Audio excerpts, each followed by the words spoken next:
Please subscribe and don't forget to press the bell icon to get notified whenever we upload a new video.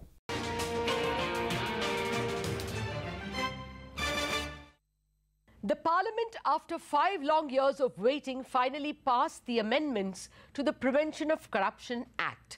The original act was passed in 1988 and was widely recognized as too sweeping in its ambit, especially when decisions taken by public servants go bad due to later developments.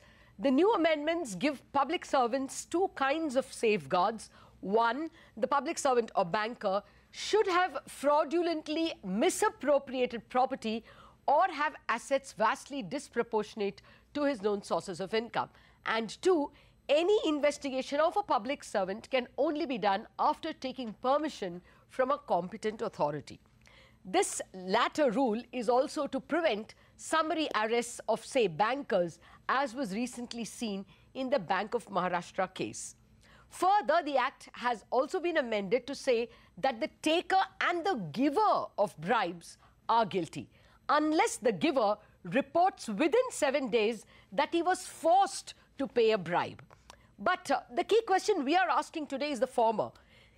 Has the law been amended sufficiently to protect civil servants and bankers who take commercial decisions in good faith? Joining me now are Mr. R. Gopalan, former Finance Secretary, Sandeep Parekh, lawyer and promoter of FinSec Law Advisors, also former SEBI member, Nilang Desai of AZB and Partners, M.R. Madhavan, founder and president, Parliamentary Research Society. Gentlemen, thank you very much for joining me. Well, first, let me come to the lawyer. Nilang, you know, the problem that bankers and civil servants faced is that under the Prevention of Corruption Act, if you caused any damage to public, if you caused a public loss, you can be arrested and there can be a criminal offense registered against you. Irrespective of the fact that you didn't make any money on it, you took a commercial decision and public loss was caused because the loan went bad for various reasons. Do you think that the amendments sufficiently protect a banker and say that he will be arrested only if he took a decision by taking a bribe or for personal end? Is he protected from sound commercial decisions that go bad later? Well, I think that's certainly the intention of the amendments. And if you look at the definition of criminal misconduct before and after, it's a significant narrowing down of what criminal misconduct now means. So yes, I do think the intention is to focus on a public servant who has done something wrong and done something wrong in a manner which benefits him. Either because he has enriched himself or because property under his control has moved to someone who he favors. And I think that's certainly a much expected and a happy step forward for a public servant. Okay. Sandeep, let me toss the same thing to you. Are you satisfied that a banker will not be charge-sheeted simply because he has caused damage to the bank? Like, for instance, you know, the PNB case where a huge fraud has been perpetrated, but clearly none of the bank chairmen or officers, or at least the bank chairmen were, were not guilty of bribes, at least not so far. They are not restricting themselves to misconduct and disproportionate assets. That's in addition to bribe taking, which is a separate offense. So there's no dilution of accepting of bribes as an offense. Secondly, I think this will have certainly some beneficial impact, because ultimately, in the name of corruption, we don't want all economic activity to stop, which is what is already happening in banking. Public sector banks have kind of started restricting the number of loans they're giving out, because you can never be challenged for not doing anything at all. If you don't sign any files at all, I think you're completely safe all your life as a bureaucrat. So I think this is to help honest people, and ultimately, you know, the whole process of taking it through, or let's say a politician or a lokpal itself is a very formal process. It's not as if some grant of charity would be given by a minister trying to protect a bureaucrat. So I think this will this puts in an additional process so that people are able to take, are able to kind of make decisions, some of which may be mistaken, some of which may not be great decisions in hindsight, but were appropriate decisions with the limited facts they had at that point of time. So I think it's a good thing they've introduced, and hopefully we'll have balancing between corruption. And as you've seen, there are many expansions which they've done. They've introduced abatement. Yes. They've introduced giving of bribes as an offense. Sure. They've expanded various other things like commercial bribery. So I think there's a significant expansion as well. Okay. Well, I'll just come to the expansions and ask you to elaborate on them. But at the moment, I first want to know whether the case is at least made that banking decisions or commercial decisions taken by civil servants in good faith are not challenged on hindsight. Madhavan, do you say at least that is secure? For instance, 15 bankers in IDBI plus 3 independent directors who perhaps were not at all involved in the giving of a loan to Aircel were, charge-sheeted on grounds that Reserve Bank rules of giving the loan were not followed. And later on, of course, that loan also went bad. So purely on grounds of damage to public property or causing public loss, they were charge-sheeted. That's not possible henceforth, Madhavan? Looks like that, because the key part is criminal misconduct included, that if somebody obtains for any person any valuable thing or pecuniary advantage without any public interest. So that particular clause is gone, under which a lot of these things are happening. So, so possibly that's, we'll have to see how it plays out, but it looks like decisions taken in good faith, where the person does not gain any pecuniary advantage, should not be considered either criminal misconduct or corruption in the sense of bribe taking. Okay. Well, the person actually here who must have taken commercial decisions in various capacities is Mr. Gopalan. Do you think the changes sufficiently protect a public servant, a civil servant and a banker? I think so. By far, it does really provide a good amount of help or good amount of backstop for a public servant in discharging his duties in a legitimate manner. Okay. I think he need not have to feel disheartened or be afraid of taking decisions. I think overall this is a good way forward on the problems which we have been talking of for quite a long time on the financial sector, and most also in the government sector, PSUs and those kind of issues as well. Okay. Well, Sandeep, just to make that case foolproof now, there were two big cases in front of us. In the Aircel case, in which some 18 people, 15 former bankers and 3 independent directors were arrested, charge-sheeted, not arrested, but charge-sheeted. There was no instance at all of pecuniary gain or misappropriation that the charge sheet had. So cases like this, they were hauled up only because they had caused a damage of, a bad loan of 500 crore. In such a case, they are clearly protected. Is that foolproof? Again, I would not like to comment on the SL case because I don't know the full facts. But yes, I mean, as I said, loans, typically public sector banks give loans, and even in good loans, overall on a portfolio basis, 3 to 5% would be lost in any given period of time. What we've seen is obviously astronomical numbers of the past few years. But if those loans go bad, and some of them will, let's assume that 10% of those bad loans, and maybe political patronage, which is often the case, I think those cases would still not be protected. And if there's indeed some kind of quid pro quo or some kind of corruption, only then people should be worried. Okay. So I think hopefully the problems we're seeing over the past few months in terms of lending virtually coming to a grinding halt with public sector banks. So hopefully, that process will find its way out. Okay, but Nilang Desai, I mean, I'm only persisting with this. For instance, very glaringly in the Punjab National Bank case, I wouldn't assume that from 2011 to 2018, 7 years, a fraud was perpetrated in one branch, the chairman of those days may be guilty of act of omission in the sense that, you know, maybe they should have checked, but clearly not error of commission or bribes. So in these cases, they cannot be arrested or charge sheeted. Is that now fairly secure? That seems to be the case. That's All correct. right. Yes. Okay. Okay, Nilang, now let me come to the other very interesting safeguard, if you please. Prior approval for investigation. Is that going too far? I mean, one understands that in the Bank of Maharashtra case, the managing director and former chairman and managing director were arrested by the police, purely on charges of a builder defrauding his depositors. But, prior approval even for investigation? Or do you think it should have been prior approval for arrest or charge sheeting? Has the law gone too far, Nilang? Well, I think there was already language which said that, you know, for factual arrest, you seek the approval.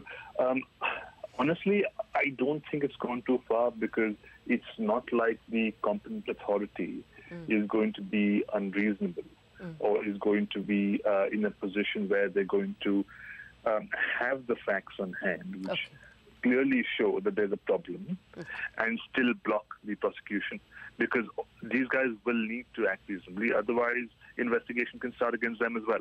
Okay, fair enough. What would you say, Mr. Madhavan? You think justified? No, I don't agree with that. I'll tell you why.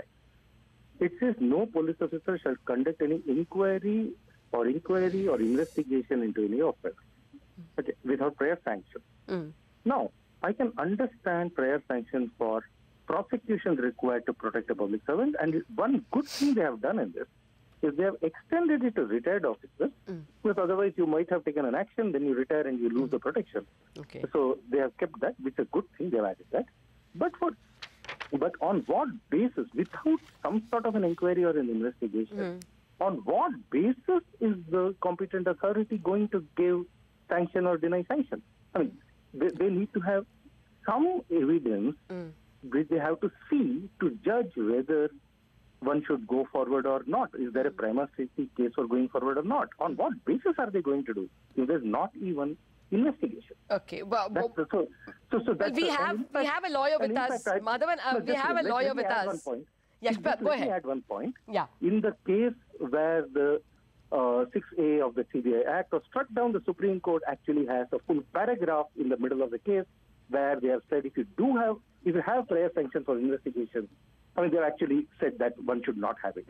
So it's not part of the final order, but that's there in the obiter of the judgment. Okay. Sandeep, what would you say? You think that even for investigation, having competent authorities' permission is going too far? Only for prosecution, such a permission should be sought?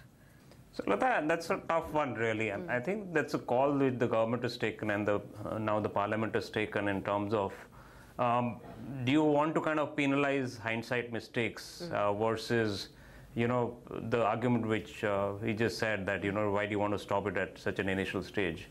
And I mean, if I were to support it, I would support the current legislation, because I think it will allow bureaucrats and bankers to actually start working again. So I think they've been so scared that they genuinely feel that they're going to be, prosecuted for no fault of that. And having worked in the public sector earlier, I can certify that people are indeed concerned about taking any action before doing. If after 5 or 10 years, it may look awkward or wrong. Yeah, I agree. So I think it is a big malaise which will actually hold back the economy. So it's a tough call. I mean, okay. I'm not disagreeing. Let me get the last word on this. There are two perspectives. And let me get the last word on this only from Mr. Gopalan. Everybody agrees that the permission of the competent authority should be taken for prosecution. But Madhavan is raising the point, should you even take permission for investigation? Should a police officer have to take permission even for an inquiry? Mr. Gopalan, did the IAS officers smuggle in this line, or do you think it is a required protection? Well, Lata, these days there are vexatious complaints which come into, if you discharge your duties properly, and if you offend when you discharge your duties properly, there are any number of people who are able to file complaints, any number of people who want to detract attention from whatever is going on the other side by filing complaints on this side. There are a lot of things which are going on, and that demotivates the government functionaries from proceeding with their work. You have to look at your back, front, everywhere before you are able to take any decision. I think that is delaying decisions to a considerable extent. I believe that this is a good thing, and obviously some pattern must set in where vexatious complaints which come in unnecessarily because somebody has taken some action. Now those kind of things government should be in a position to kind of filter. Now if there is prima facie some evidence, if it is there, I don't think government is going to refuse conduct of further inquiry, because their reputation is also at stake. And I think some amount of accountability will be involved in this through a CVC mechanism in this, and I think it will be transparent, and therefore government cannot be wanting to or will be willing to withhold the going on of further inquiry into a particular process. There may be misuse in a couple of cases, I do concede, but that will be political. And I think in a larger interest we should accept that this is the best thing that is put forward by the government. All right, point extremely well argued, I would say. We have to take a break, and then I want to discuss that other interesting point that the bribe giver will also be, could also be penalized and is guilty of criminal offence. Back in a minute after a very short break.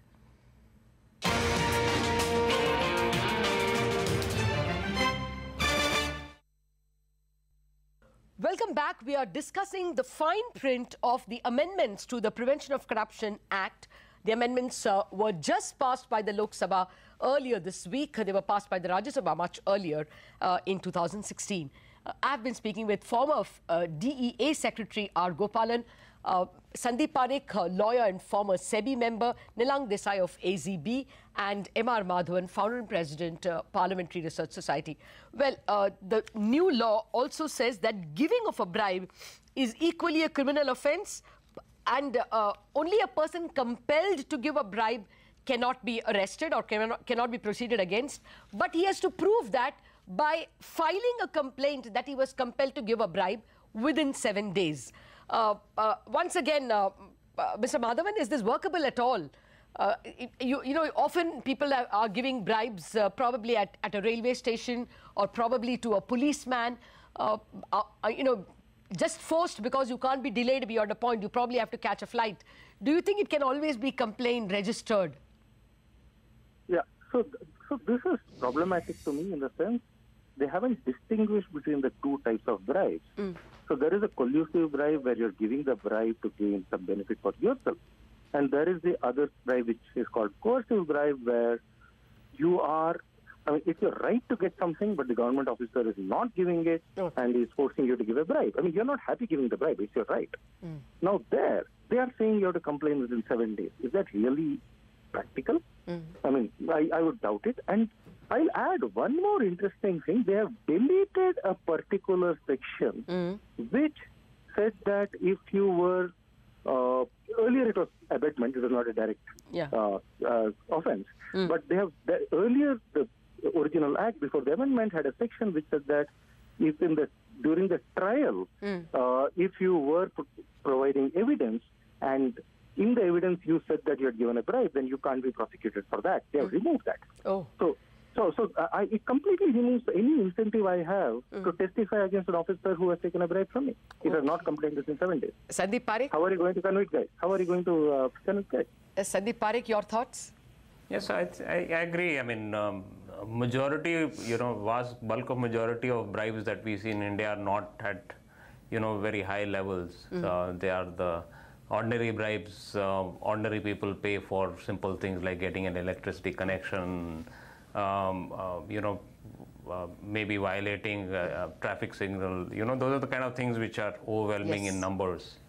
So if the protection goes away in terms of they're being prosecuted at the same time, I think I would not agree with what the bill seeks to do. I think it would be too harsh on the bribe giver, because most of the times it's kind of coercive, numerically, I would say. Okay. And yes. Okay. And therefore, you know, yeah. Yeah, there's a bit of an overreach here, perhaps. Well, completely out of time. Nilang Desai, last word on this. I'm going to differ just a little bit over here, because if you think about it, it's really difficult for a draftsman, for a parliament to say, I'm okay with my citizen being asked to give a bribe and saying, yeah, it's okay, I need to, get home quicker, and I've got the signal, so I'm going to pay. I think as a matter of principle, I don't think it's fair to say that because you sort of, had no way out in terms of getting what you wanted, you gave a bribe, and therefore it was coercive. I wonder whether the solution lies in the courts figuring out a way to not penalize a coercive bribe giver as much as it would a collusive bribe giver. Fair point. Actually, the courts will have a lot to say, and we will have to check whether they will interpret the law to allow public servants to take decisions in good faith, and hope that this law will protect them from being punished on hindsight. That's the main purpose of the amendments, and according to all our experts, that purpose has been served. Mr. Vadwan, Mr. Gopalan, Sandeep Parekh and Nilang Desai, thank you very much for joining me in this discussion.